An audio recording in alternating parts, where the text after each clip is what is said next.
tenemos el coche de tus sueños. Un amplio surtido de vehículos de calidad hasta 36 meses de garantía. La confianza y seguridad que necesitas para tu próxima compra. Ven y descubre nuestras ofertas exclusivas. No esperes más. Tu nuevo coche te está esperando en Detailer Automoción. Muy buenas a todos, chicos. Bienvenidos a este vídeo exclusivo para el canal de YouTube. Una nueva sección que la propuso Edu, @luquecuaque. Como siempre, estamos abiertos a cualquier petición, solicitud que hagáis de nuevo formato, idea y demás, porque de hecho está bastante interesante. Y básicamente dejamos en Instagram y en Twitter que nos hicierais preguntas y ahora las debatiremos. Antes que nada, pedir perdón a todos los que no vaya a salir porque podríamos hacer el vídeo, sin exagerar, de 1 hora y media, 2 horas y vamos a intentar reducirlo, pero es que hay otras que me salen cogerlas incluso para otro vídeo solo de esa. Entonces, se hará incluso segunda parte y para ello está aquí Pedro Vidal, Pedro Ortiz, Alberto Heredia. Así que buen cuarteto se ha quedado y vamos al lío. La primera pregunta precisamente va a ser del que nos dio la idea, de Edu, que realmente nos hace dos. Dice, la primera de todas, ¿os da algo de miedo Felipe Moreno por el tema Cartagena? ¿Y cómo ha actuado finalmente allí? Y luego la segunda, lanzamos la segunda, que es, ¿no os gustaría que el Murcia jugase a tener la iniciativa del balón? Hace años que no lo vemos, quizás Mario Simón, y el Castellón demostró que se puede subir así también.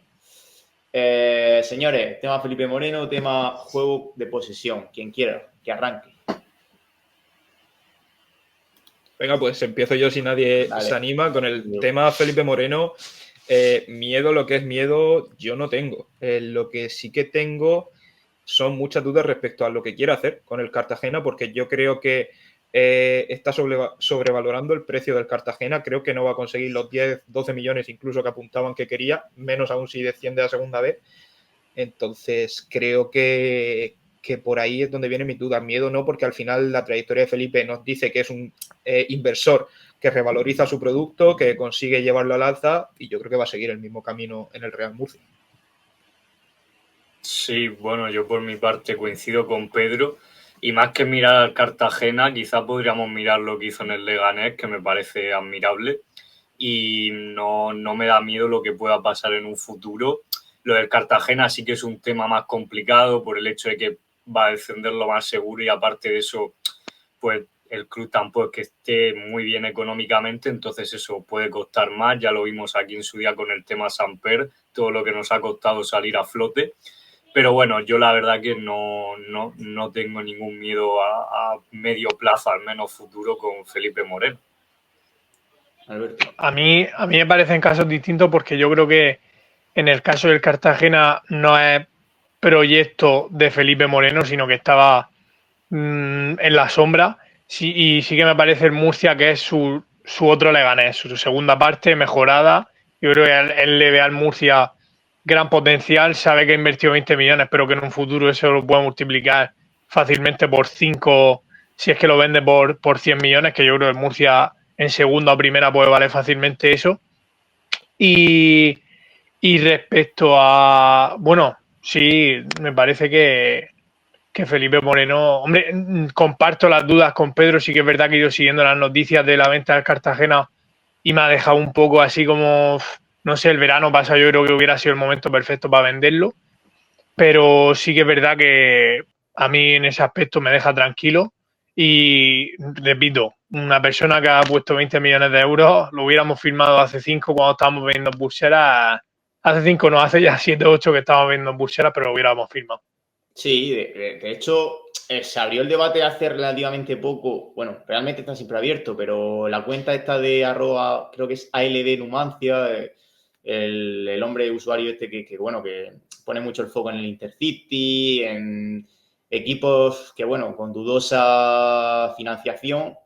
Y habló un poco del Felipe Moreno como que lo quiso meter en esa bolsa y yo con todos los respetos, a ver, es que lo dice Heredia, o sea, aquí teníamos, yo diría que 3 opciones. Desaparecer, que viniese un extranjero y nos la colase, o que viniese un español Y es más, te diría también que no la colase, porque yo creo que la opción Felipe Moreno nadie la esperaba. Un Perea de la vida, un Moro, un Gálvez, un Mauricio, así tenemos numerosos ejemplos. Entonces yo creo, de verdad, si dudamos de Felipe Moreno es murcianista. Pues claro que no es murcianista. Si es que a él Murcia, pues bueno, pues habrá venido aquí a comerse una marinera y poco más. Pero que el fútbol es esto, es negocio. Y si nos deja en segunda y se lleva 100, 200 o 1.000 millones, pues ole. Y si se va a Palmer, pues que se lo lleve él también, que para eso lo trajo. Y tema... Dicho lo cual, una cosa, vistos los antecedentes, creo que tenemos derecho a la duda. Todo el mundo tiene derecho a la duda. O sea, que no es... Creo que todos tenemos derecho a tener la mosca detrás de la oreja, pero bueno. El mismo Samper, que vino aquí, lo hizo muy bien al principio y al final dejó al equipo de la mano de Dios. Y tema del juego, que también preguntaba Edu por el tema del juego. ¿Echáis de menos el juego con balón, de posesión? ¿Queréis subir como sea? A ver, es que yo creo que aquí prácticamente ningún entrenador que le haya salido bien, porque yo, por ejemplo, recuerdo a Paco García, que se dedicaba a sobar el balón. Prácticamente ningún entrenador en primera ref, ya no hablo del Real Murcia, en primera ref tiene un juego 100% de posesión, 100% de control de balón, porque es que es una categoría donde es muy difícil practicar ese juego. Incluso ponían el ejemplo del Castellón. El Castellón marcaba muchísimos goles a la contra, con presión alta, robando el balón en salida de balón. Es decir, que ver un equipo guardiolesco, por decirlo de alguna manera, es muy difícil en primera ref. Y aún así creo que Fran Fernández tiene fases de partido o partidos concretos donde el Real Murcia sale con la idea de tener la posesión de balón. Luego ya que lo consiga o no, no depende de sí mismo en la mayoría de ocasiones, pero no creo que el Real Murcia sea un equipo tan amarrategui como algunos dicen. Sí, yo coincido con Pedro. De hecho, recuerdo esa época de Paco García en la que el Real Murcia tenía posesiones que no llevaban a nada. Entonces, en esta categoría que al final la mayoría de los equipos luchan por sobrevivir, creo que lo más importante es ganar como sea, subir. Coincido también con lo del Castellón. Me parece que un equipo que más que tener el balón aprovechaba su potencial arriba para hacer desplegar transiciones rápidas. Y yo creo que es eso, ¿no? Al final, creo que Fran tampoco es que sea amarrategui, como dice Pedro, o sea, coincido con él. Y yo creo que Real Murcia también ha tenido buenos tramos, pero tiene que aprovechar, pues, sobre todo los extremos, centros, que es lo que manda también en esta categoría, donde cualquier detalle te puede dar el partido. A ver, yo conozco el Percal, conozco el campo del Murcia, conozco a la gente que va al campo del Murcia. Me imagino un partido de ese estilo, un entrenador proponiendo eso, y sinceramente sé lo que pasaría. El primer pase atrás al portero Pito, el 10º Pito, un partido como el que nos propuso el Antequera y más Pito. Entonces, yo creo que hay formas en esta categoría. Lo que ha dicho Pedro, creo que a mí el equipo de Fran Fernández me ha gustado mucho en algunos tramos, más fuera que en la condomina, eso es cierto. Me ha parecido más dominador en algunos tramos fuera que aquí.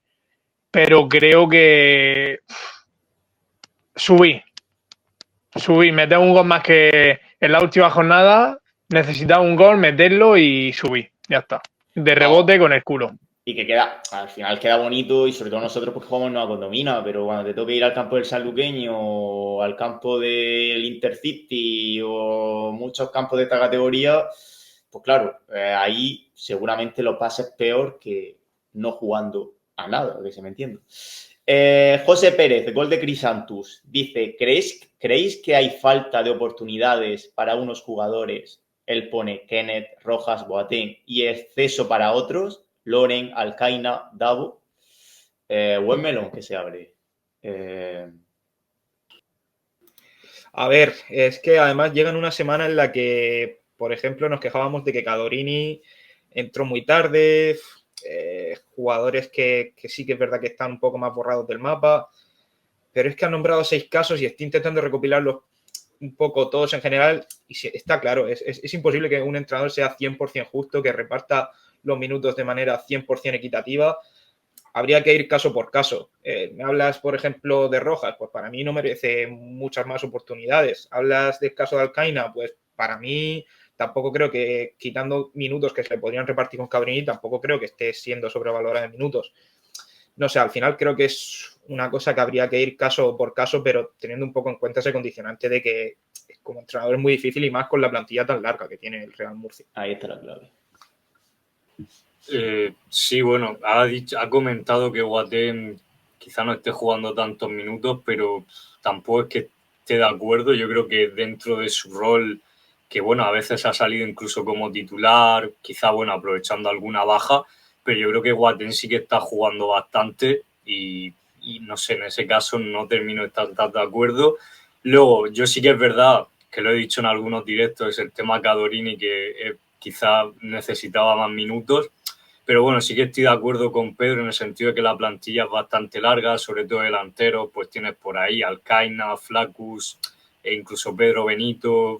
Sí que es cierto que cuesta bastante pues poder centrarse para darle a todos minutos, pero bueno, en general yo creo que quitando a lo mejor para mí a Cadorini, bajo mi opinión, creo que sí que están bien distribuidos y Rojas pues es que al final tampoco estaba dando ese nivel que quizá esperábamos. Yo siempre, es verdad que ha habido momentos que os he dicho, he expresado mi opinión, cada uno tenemos nuestra opinión, pero parto de dos premisas básicas. El entrenador es el que los ve siempre, que se tiene más información que la gente que estamos externos al equipo. Y segundo, el tópico que dice todo el mundo, ningún entrenador se quiere pegar un tiro en el pie, o sea que el entrenador pone realmente a los que cree que están para jugar. Dicho lo cual, yo ya he defendido en varias ocasiones cuáles son mis 5 o 6 fijos. Gazzaniga, David Vicente, Alberto, Joao Pedro, Toral para mí es fijo, Juan Carlos y todo lo demás son dudas, en mi opinión. Y a partir de ahí, pues sí que veo que, y dentro de los que he dicho fijos, realmente hay 3 intocables. O sea que al final estos son opiniones. Repito, el entrenador es que tiene más información y dudo que el entrenador ponga solo por hacer rabia a la gente. Sería un pensamiento absurdo. Yo creo que la clave está lo que ha dicho Ortiz, de plantilla muy larga y al final pues sí que va a haber 5 jugadores por lo menos que jueguen mucho menos.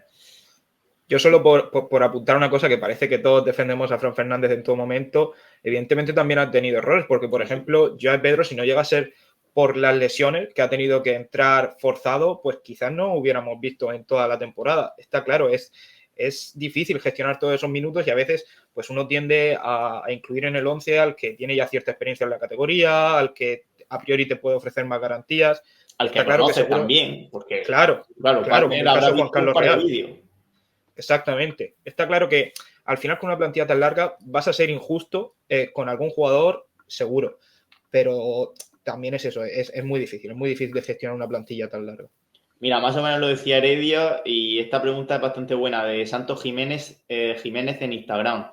¿Cuál creéis que es el 11 de gala del Murcia? El que pondríais para una final de ascenso, nivel actual.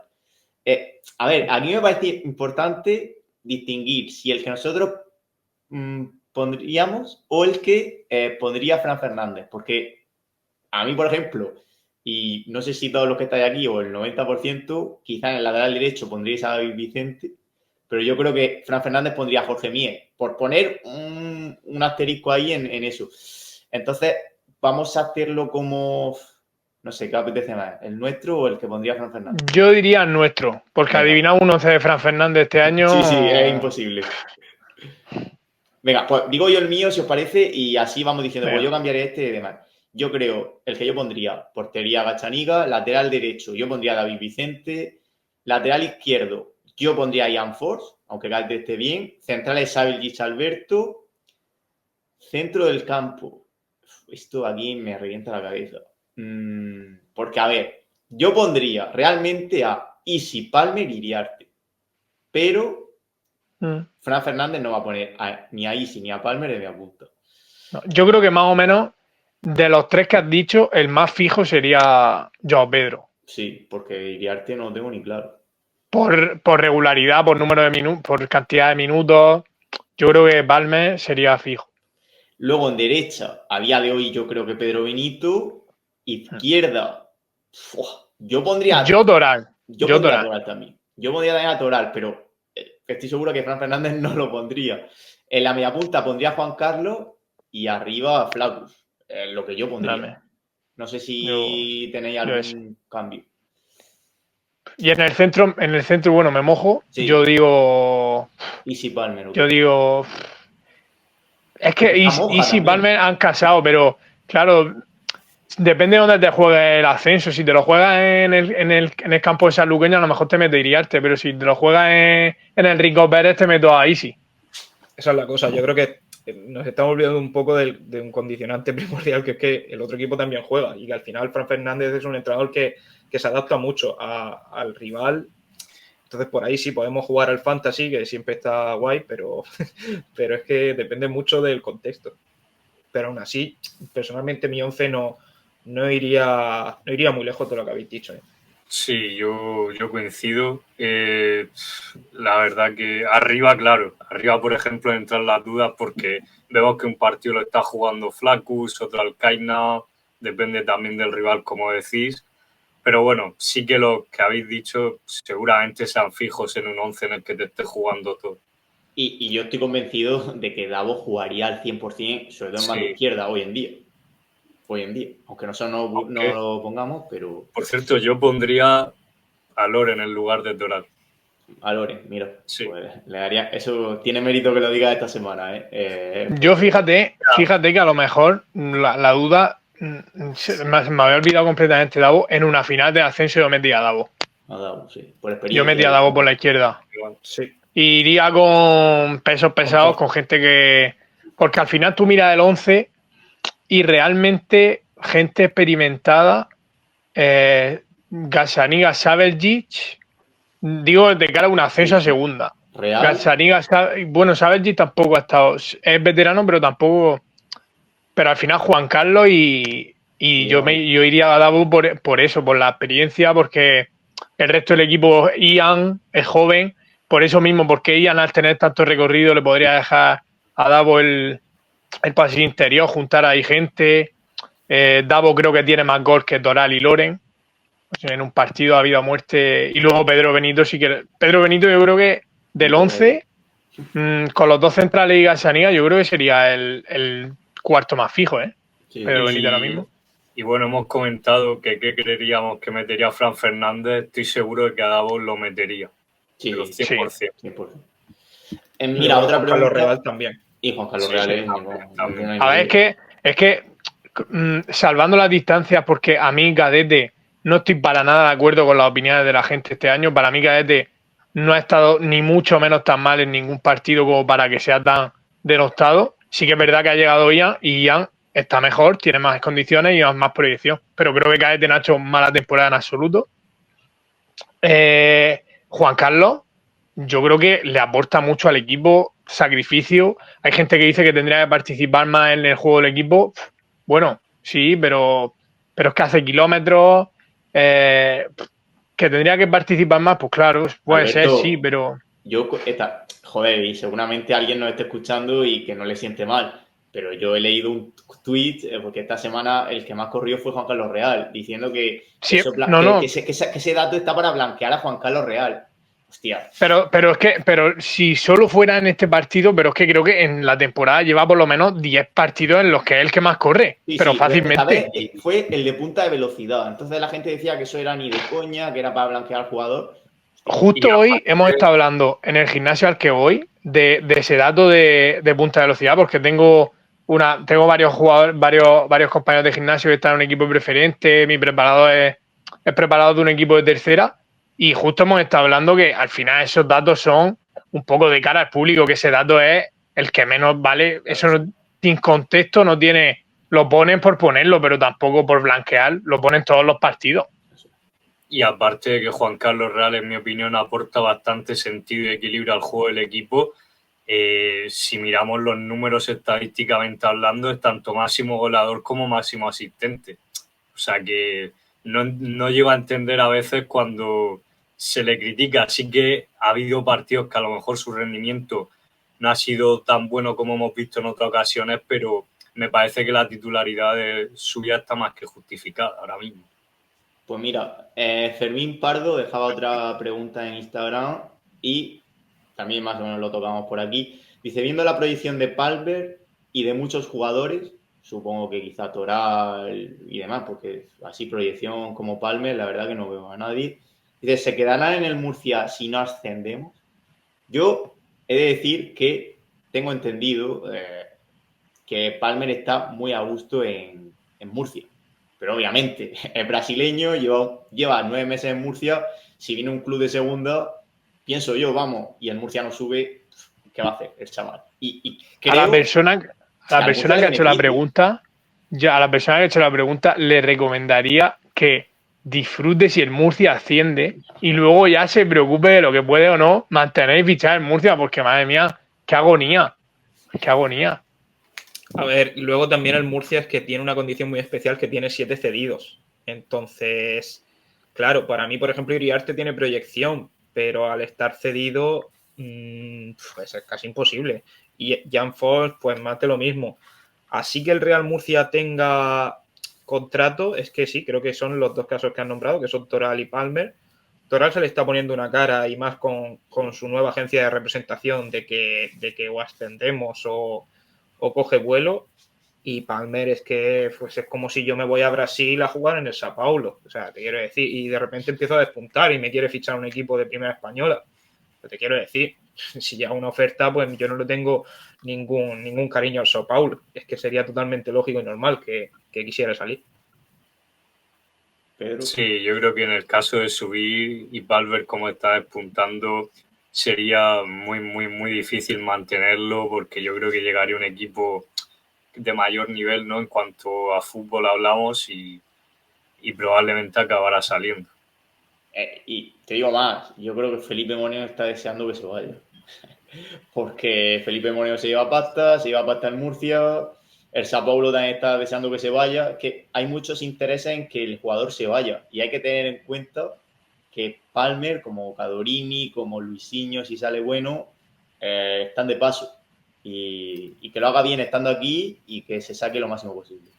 A ver, pero es que una cosa, sí. Si se va, para mí es algo más positivo. O sea, si Palmer ahora mismo llega un equipo de primera división y paga su cláusula, o lo que pague, o paga 2 o 3 millones de euros, yo eso lo veo positivo a todos los niveles, tanto económico, porque ha recibido compensación por un jugador que ha venido gratis, a nivel de imagen del Murcia, porque un jugador de Brasil dice, bueno, este chico ha venido, se ha revalorizado y míralo, está en primera división, y a nivel deportivo ha llegado, te ha ascendido, o te ha hecho su papel.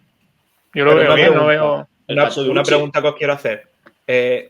¿Por cuánto dinero consideráis que sería una buena venta Joao Pedro? Es que no. Voy a hacer un apunte. Dicen que el Murcia se quedaría con el 50%, creo, o 60%, para que lo tengamos en cuenta. Que si se vende por 4 te quedas con 2. Bueno, claro, sí, porque tiene el 50% de Sao Paulo, sí. O sea que... Bueno, así que venga. Voy a poner un supuesto muy supuesto. Que venga un... Joder, no sé qué equipo decirte. De aquí de España, bueno, complicado. Borralán no me pego. A ver, puede ser. Lo que pasa es que el Getafe, claro, pagó Las Palmas. Vamos a poner unas Palmas, venga. Que pague 2 millones. ¿Te quedas con 1? A mí se me queda corto, pero... Es que yo lo veo cifras... Yo lo veo mucho, ¿eh? Sí, yo creo que yo lo veo mucho. Es imposible llegar al 1.000.000 de euros. Yo lo veo Por eso te digo que pensando en el mercado nacional, no. Pero pensando en el extranjero, un equipo a lo mejor de segunda inglesa que venga con 4 o 5 millones de euros, claro. A un equipo de Champions League le puedes cobrar 4 o 5 millones perfectamente. Y la clave está en el futuro, porque según trascendió en prensa, el Murcia también va a tener derecho de cuando imagínate que se va, por lo que dice Heredia, se va al Derby County. Y el Derby County lo vende por 10 kilos, el Murcia no sé cuánto se lleva, pero se lleva un buen pellizco. Es verdad que es una inversión, ¿no?, a largo plazo, pero que te puede salir bastante bien. De todas formas, esto es fliparse. Yo creo que... Yo qué sé, es que yo le veo mucho dinero. Yo veo más factible, si el Murcia sube a segunda, que Joao Pedro se quede un año más en el Murcia a que salga, sinceramente. Si sube, evidentemente tiene más posibilidades de retenerlo. Hombre, si sube, se queda otro año y despunta aún más, ahí ya sí que podríamos hablar de más pasta. Al final sería una revalorización natural. Natural, el jugador está subiendo por sí mismo categorías. No sería como que se va de primera red a segunda, a otro lado a primera división. Sería algo realista. Pues, mira, está dado bastante juego. Pregunta de Álvaro HB99. Esta va a dar, me da a mí un poco de polémica. Dice, ¿el puesto en el que estamos es mérito al trabajo de Fran Fernández o es que el grupo es una mierda? Lo digo porque precisamente el día en el que estamos grabando esto, por Twitter también hay mucho debate de que si el grupo es flojo, de que si el grupo tal. Joder, yo realmente soy de la opinión y de verdad, este grupo no es flojo. Es que el Castilla, mira, el Sevilla Atlético, que estaba en descenso hace nada, es una de las mejores canteras de España y mira cómo está ahora. El Atlético B es de las mejores canteras de España. Yo qué sé, si es que es una locura. El Antequera, mira, está aguantando, pero tiene también un jugadorazo. El Ibiza, mira, el Ceuta. No sé qué pensáis vosotros, chicos. Yo mi opinión ya la he dicho en algunos directos, así que la voy a resumir. Y es que sí que es verdad que no están los 3-4 cocos que habían el año pasado que tenían esa velocidad de crucero más estable, pero el nivel medio, es decir, la parte baja, media de la tabla ha subido el nivel respecto al año pasado, yo creo. Entonces, no creo que el nivel de grupo sea más bajo, a pesar de que no hay esos equipos top como sí que había el año pasado. Yo creo que el grupo es que está muy igualado. Yo también lo he dicho en algunos directos, que no están esos equipos cocos, pues como puede ser Castellón, Córdoba, Málaga, pero eso no quita que dentro de lo que hay ahora mismo, el grupo es que no puedes predecir qué va a pasar de aquí a 2 o 3 jornadas, porque lo mismo un equipo que está por abajo de repente se mete a lo mejor en zona noble, incluso luchando a lo mejor por algún puesto de playoff, que ahora mismo si miramos la tabla del quinto al 11º, por ejemplo, hay 7 puntos, o sea, no sería ninguna locura. De hecho, Pedro, si no me equivoco, lo leí por Twitter, del primero al último hay 20 puntos, que no es mucho.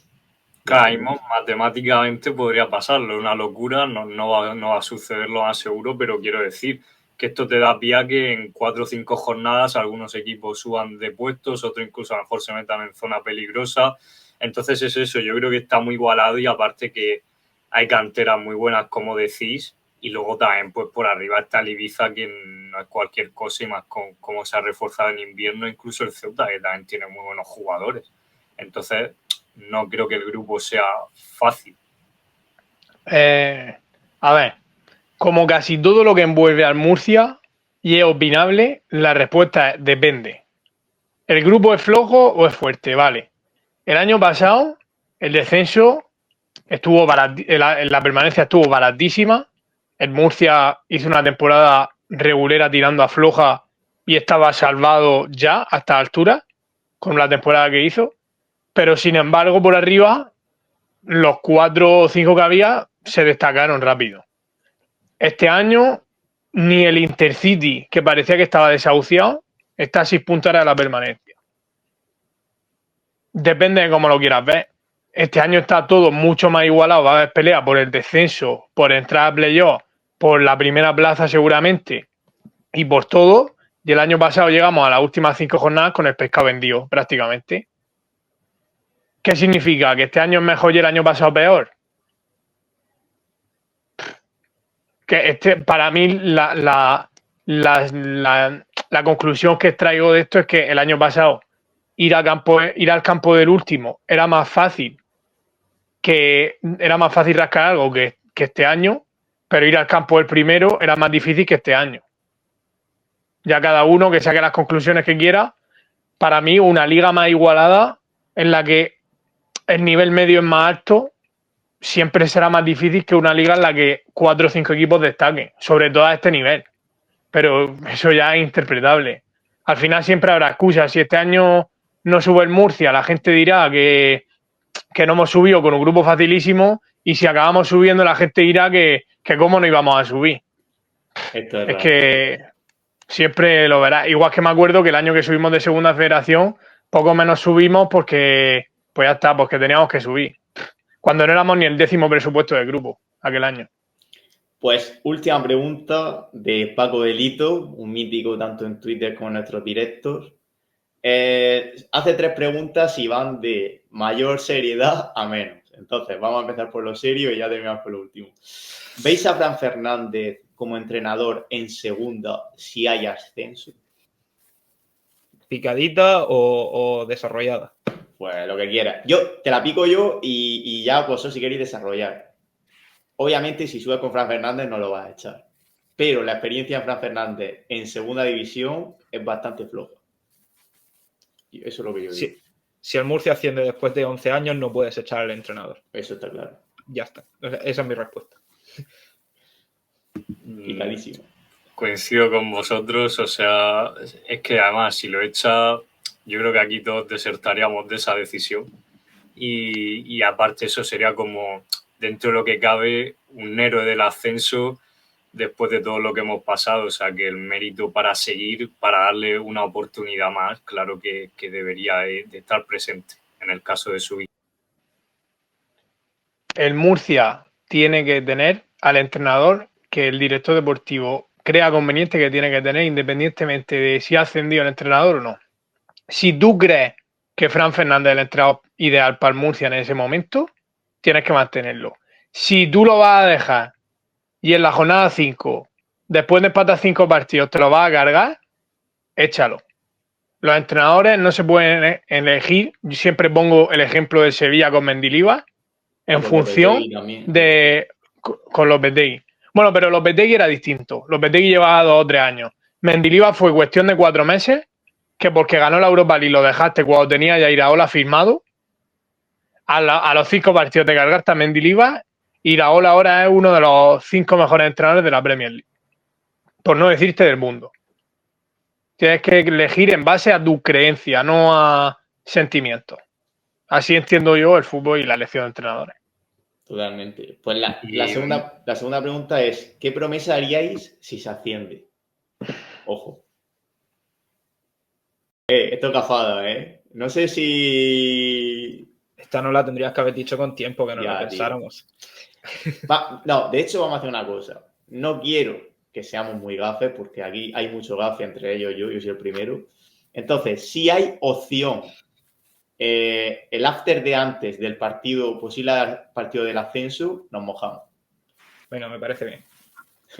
Y la última ¿es normal lo cerdo que estoy mirando la clasificación y viendo vuestros directos? Gracias de antemano. No, es que con esto, tío... No hace falta que digas que lo ha dicho Paco Delito. Si es que esas palabras tienen que ser suyas. Es normal. Es normal. 100%. Pues nada, chicos, lo dicho, muchísimas gracias por pasaros. Creo que se ha quedado guay. Pido tampoco disculpas, pero ya veis que nuestra idea era unos 30 minutillos. Han habido un montón de preguntas muy interesantes. De hecho, algunas creo que incluso haremos un vídeo especial de cada una, como por ejemplo cuántos puntos se necesitarían para el ascenso, etcétera. Y daros las gracias y a la gente, gracias por dejar las preguntas y que se suscriba, que deje like, que comparta y que nos dé cariño a estos vídeos que se agradece mucho. Muchas gracias Pedro Vidal, muchas gracias Pedro Ortiz, muchas gracias Alberto Heredia y nos vemos. Chao.